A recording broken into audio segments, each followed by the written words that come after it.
L'enfer, c'est les autres. Le bonheur des uns fait le malheur des autres. Voici des phrases à bannir selon Matthieu Ricard et pour cause.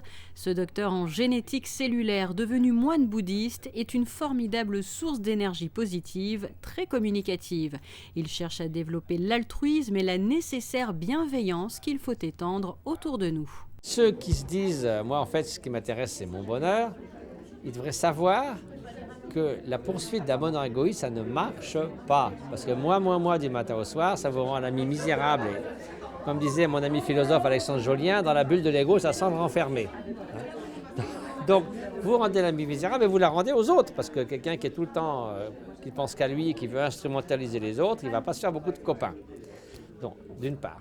Deuxièmement, ça ne marche pas parce que c'est en porte-à-faux que la réalité. Nous sommes fondamentalement reliés, interdépendants. On n'est pas des petites bulles séparées. Déjà une chose. Deuxièmement, si vous êtes altruiste, finalement, c'est le sentiment ou l'état d'âme ou la manière d'être qui est la plus épanouissante.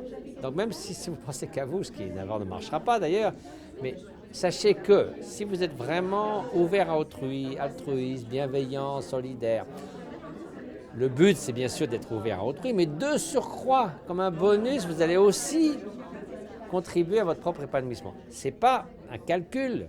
Si vous dites « Ah, je vais aider les autres parce que je vais être heureux », ça ne marchera pas, bien sûr. Et si vous êtes sincèrement ouvert à autrui, vous allez vous apercevoir que c'est aussi la meilleure façon de vous-même de vous épanouir. Donc c'est une situation où tout le monde est gagnant, tandis que la recherche égoïste d'accomplir vos buts, tout le monde est perdant.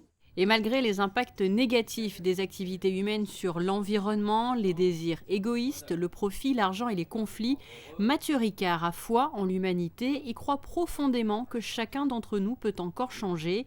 Il existe d'ailleurs de nombreux exemples devenus source d'optimisme. Je pense qu'il y a un mouvement quand même dans beaucoup de disciplines, aussi bien dans les sciences, en psychologie, sciences de l'environnement, sciences d'évolution, que dans l'engagement dans les ONG. Tout ce qui est du commerce équitable, des microcrédits, du crowdfunding, du commerce éthique et responsable du point de vue de l'environnement.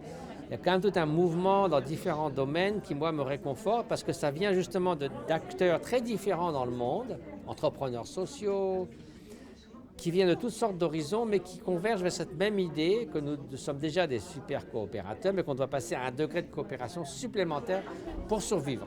C'est presque une nécessité évolutive, un trait qui doit venir à la surface dans le groupe humain, la communauté humaine, pour justement survivre.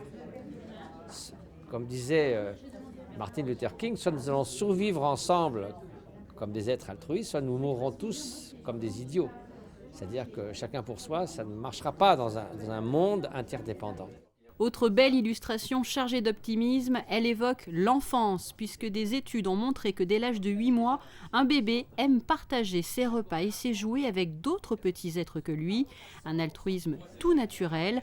Altruisme, partage, compassion, sollicitude. Autre terme du vocabulaire de Matthieu Ricard, l'engagement. Soutenir des causes pour aider les êtres en détresse est aussi une belle preuve de solidarité.